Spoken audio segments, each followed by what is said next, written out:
without Tadpuff, like Did you just like flip what's the table on Fuck that. me? Oh my like, what? Moxie. Oh my god, dude. Okay. What is up, my guys? So you just saw that the table flip there by Moxie. So we were just playing some games. What was that all about?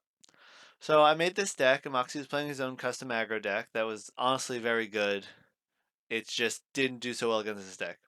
But I had a really strong turn one where I played the lovely Tadpuff, special enchanted, into board, followed up by a Poseidon, Nexusing 1 to that Tadpuff, and then normal enchanting the updated Magisea deck. So Magisea now, as long as Magisea is enchanted, all water enchanted Elestrals and fields cannot be targeted by Elestral effects. And it still gets one attack for every enchanting one on the field. So that was my turn one. I had a 10 powered Magisea in play, and Moxie just flipped the table. But he had a response, so he was just doing it for a little bit of a meme there. But let me go over the deck, and then we'll get into that gameplay again, and I'll walk you through what the game was like, because it's a very good game. Just Moxie struggled a little bit because he's playing aggro, doesn't have a ton of removal. So this deck, the whole goal is to get Poseidon, Trident Poseidon, and Majesty into play. When you do that, Majesty will be a fairly big beater that cannot be affected by card effects, or cannot be targeted by card effects. So that means Majesty is now protected from Elestrals, protected from counter runes, and any card effect. So it's a super resilient card. I'm assuming card effects, targeted by card effects, means can't be hit by like Earthquake or whatnot. We're not 100% sure on that ruling yet, but the way it's written, it sounds to me like it would prevent an Earthquake from hitting it. If not, it's not as a hard like lock ability, but it's still very good. So our goal is to get Poseidon, Trident Poseidon, Majesty out as soon as possible. How do we do that with this deck? So our kind of resistant early summon package. So we have 3 Foamies and we have 3 Tadpuffs. So we just went over Tadpuff. Foamy in this deck is you play Foamy in defense position. You know, it gets destroyed. You get your Foamy back. So now you have your Foamy still in play for next turn to get to 2. So you either play Caprigal, or you maybe have Poseidon out so you can Nexus to get the Majesty out. Or you play it a little bit slower. You know, you just sit there with one Foamy defense position again. Maybe play a Sluggle to get some of your spirits back. You know, slow play until you can get that Trident Poseidon Majesty out. We have, again, so I just said Sluggle. We have Sluggle for a little bit of resilience with the deck to get some Water Spirits back. And also, it's, you know, it's potential early game defense play. Sluggus there is just a utility card. Equalinks is our Nexus destruction card, so we're running a bit of Earth in this deck. So Equalinks will help us, you know, get rid of some runes on the board. Aphros is a great card. We can Nexus Water from Poseidon to something to draw cards. If we have Aphros turn 1, it lives. We can then, you know, Nexus, draw cards, and play Majesty off the Aphros. So we have 2 Aphros in here from draw power. We have Poison Tipped Arrow for a control package. This is one of the best cards you can play on your opponent's turn to destroy something. Is it busted? No, but it's, you know, if they play like a Necruff and you have a Sluggle in defense or an Aphros in defense position, it'll make their, you know, Necruff a 3 attack and it can't go through without another card. And then worst case scenario, if they still get through, you can destroy the card by spending 1 more spirit at the end of your turn. So Poison Tipped Arrow is like really good, just your opponent's turn removal and a defensive card. I have Tsunami in the deck because Tsunami is very solid at stopping a wide board from hitting you. So if you need an extra turn to set up, you can set everything to defense and just hold up. I got Pandasin, so Pandasin's going to curse some of our invoke stuff that we want. So that's going to, you know, get Circle Sky, Nectar Gods back. I think I'm going to drop Pandasin from the deck because he's not doing enough currently in the deck for just Nog and Circle of Sky. I might drop him for like Ambrosia's, or maybe I drop him for a little bit more of an Earth package, maybe 1 Demeter. Maybe a Spinnin for 2. So Pennison's definitely probably going to get the boot in this deck just because I don't have the Invoke runes to run it. And he gets back Earthquake too. But maybe I run 1 Pennison. I'm not sure yet, but it's going to be the first thing I cut down a bit. And then I also might cut the Equalinks down and add some wind to this deck for Tornado or something. I'm not sure yet. but I'm just showing the deck as is currently because it's still in a decent spot where it's at. We went over Caprigal briefly. It helps your foamy, so foamy into Caprigal is a fine mid play. Got a Shield of Achilles. It's a great protection card. Negate an attack, return the attacking celestial to your opponent's hand. It's great if your opponent has a 2 or 3 drop in play because it just bounces it back to hand. You'll see that in the gameplay coming up. It's pretty strong at knocking out, temporary big cards. Nog, we all know Nog is great. Draw 2 cards. 2 Earthquakes. We have 2 Earthquakes, 2 Poison Tipped Arrows, so we don't need too many. The deck's really just trying to get to a lock position, soft lock position. You can get your board broken by rune destruction stuff, but it makes it it's harder to deal with. And Earthquake's nice for the early removal. Circle of Sky, you nexus some spirits. I might drop a Circle of Sky for an Aphros, just to have an extra 1 drop because a lot of games to run into recently. It's like we're not playing enough 1 drops, so I think Circle of the Sky for some 1 drops. Maybe drops Circles of the Sky for some more Earth cards.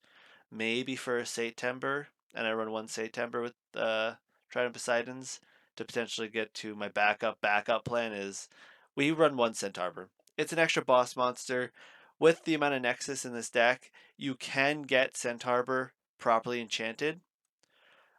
He's also a second option for a turn 1. So turn 1, you can misenchant the Centaur with the Tad Puff play that we mentioned earlier. And then you can use the Nexus effects and some of the other cards to go from misenchant to proper enchant. Right? So if we play turn 1 foamy, foamy dies. Our turn 2 we now have a foamy, let's say a foamy, but we misenchant the other foamy into play. We have earth, and then let's say we misenchant like a Trident into play with 2 earth. Nexus, circle the sky over, get Centaur out like that. So there's ways to get Centaur out properly enchanted with some usage out of his ability in the deck without too much steps. So we have 1 Centaur just as we have an extra big beater, and he not terrible in the deck.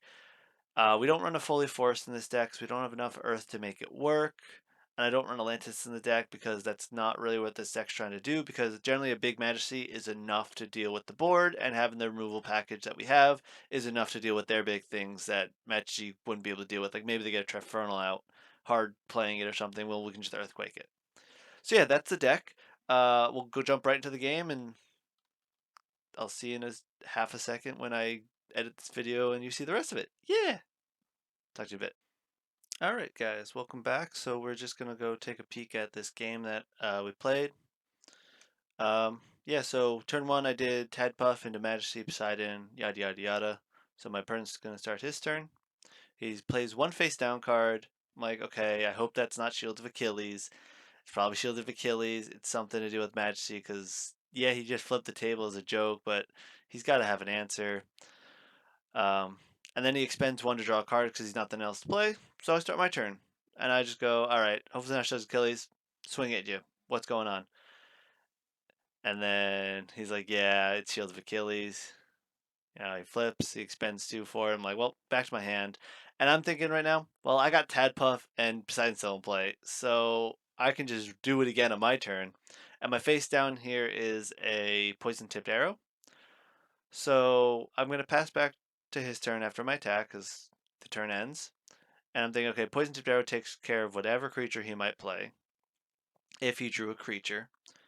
And then I do the Majesty, combo again there. Now, I did go down 5 for the Magic combo. It's going to feel bad to go down another 5, but it's, what the deck's trying to do. And he plays Necrof. So I Poison Tip it. He's like, yep. So I have to expend 1 for Poison Tip, or use 1 to enchant Poison Tip, expend 1 from the Necrof attack, and then I expend an additional here to use Poison Tip's second effect to destroy the Necrof. Decent play, right? So I draw for turn. Get another tap. I'm like, oh, wow, this is just so dirty. I'll do the Leviathan special, discarding Leviathan. And here I'm like, okay, I'm not going to use Poseidon, I'm going to use Circle Sky. I need some more answers in case he does something. Like maybe he's got like an Earthquake or something to play in hand. So I'm doing that to draw an extra card rather than just using Poseidon's next effect. And then I'm like, okay, Sluggle, that's good. That'll get me back in the game if I slow down or get knocked out here. So let me just go normal enchant Majesty after the special enchant Tadpuff again. And we're back where we started. He's got the empty board, he got the Majesty, and I just go, all right, hit you for 3. You know, Majesty, can't be hit by Celestial effects. I know he runs a bunch of Kind Leos, so we can't use Kind Leos to get rid of Majesty. That's his basic removal package in that deck that he's running right now. So I'm just like, all right, cool. Majesty's back in play. He's got nothing. I'll have to play around the counter runes a little bit better. I don't really have too many options to get rid of runes in this deck except for the 4/3 Earth guy I showed you guys in the deck tech. But he's just figuring out what he wants to expend because it's relevant to what he's trying to do. And he was thinking about maybe just conceding here, but he's like, you know what, I'll play it out. I can, play a little bit defensively here, see where I can go. So I was like, cool, appreciate that. He knows his deck is going to have a very tough time because in order to beat Majesty with his deck, he's got to play basically a bunch of equipment and such to just buff up a Necruff or some other card to just stop me. So he was just playing a little slow. I cut out a lot of the generic turn stuff while he's waiting, thinking. And he goes to play an Ambrosia here. So I'm like, okay, cool. He's really playing defensively. He's more of an aggro deck, so having him play defensively as an aggro deck, I'm just like, all right, I'm gonna win this game. Like, I have my Majesty in play. I have my Sluggle out. My Majesty gets knocked out. I still have a Tadpuff to kind of work out some kind of, special summon package again. I'm thinking if he plays another shield or finds another shield, I'll have to do the 1/2 turn, like slower play of Majesty. Maybe I draw another Poseidon. Maybe I get a Trident, just something to lock down the board. But I'm not really sure where I'm going. So I'm just really just hoping he doesn't have that removal or a counter rune to stop it. And I'm thinking also like if he plays another counter rune down, face down, it's probably going to be another shield. I'm not going to have to attack into that. I'm going to have to play slow, maybe attack with Sluggles and Tadpuffs until I can kill him. And here I believe he goes and plays another Ambrosia using his Panda Sin to get Ambrosia back. He accidentally deals a card to me, tabletop simulator things. So yeah, he basically disenchants the Panda Sin. He doesn't do that right away because he's just trying to figure out his spirits right now. So just know that he disenchanted his Panda Sin after playing Panda Sin away to play Ambrosia again, just to fill up his spirit deck a bit more and hope that he can wait for some answers to come up. Forget where we're at here. This game just happened. I'm already forgetting where we're at. Oh, he's still doing the second Ambrosia. Right.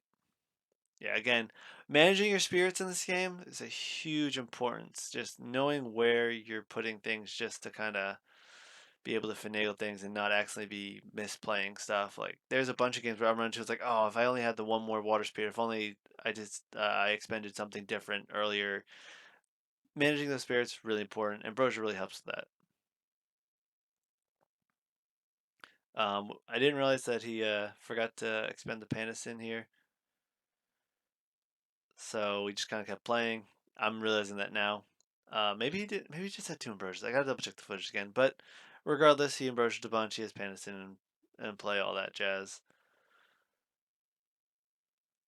And just like, all right, let me just play my Sluggle, get some spirits back. Sluggle's, got some good recursion with spirits there. I like Sluggle a little bit better when I could have used Majesty's old ability to get any spirit back from my underworld, but I was like, whatever. And then knock out the Pandasin. Knock out that Taratless. And I'm going to leave my Slug on defense because, again, just in case he's got something like a Neck or something, I don't want him to lose.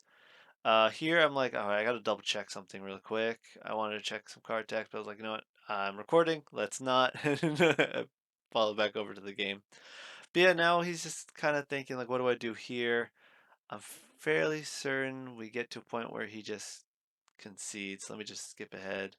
Yeah, so he just kind of concedes there. So that's the game. The deck was super fun. Um,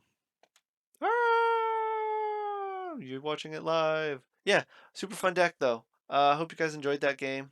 The deck list obviously at the start of the game. If you want to play your own custom decks, just go look back at my other videos. I have how to build your deck in TTS and how to play TTS. With that, have a great one, guys. Peace.